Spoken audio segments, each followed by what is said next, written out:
C'è qualcuno invece che non ha bisogno di alberghi per villeggiare in una delle più incantevoli località del Mediterraneo. Sono i soci del Club Méditerranée. Francesi, tedeschi, svedesi, belgi, americani giungono ogni anno a centinaia nell'isola di Caprera, la cui costa è punteggiata da Tukul. Vivono sul mare e nel sole. Le ali di tela dei bianchi gabbiani palpitano al vento della Cala Garibaldi.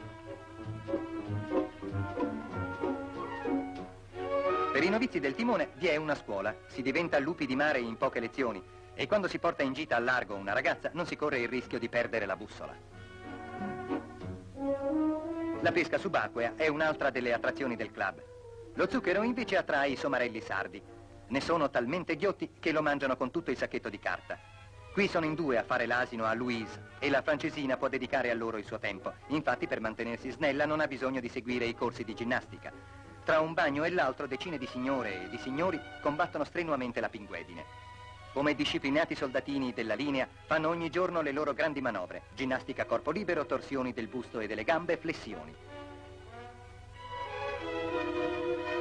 E i primi ad arrendersi sono sempre i più pigri, quelli che dicono: ma che mi importa, in fondo un po' di pancia fa tanto commendatore. A sera il mare incomincia a cantare per le coppie le sue canzoni sentimentali, sbocciano i flirt nella pineta. Lei sorride felice ascoltando le antiche bugie sempre nuove e lui, con la scusa di accontentare l'operatore, ci prova.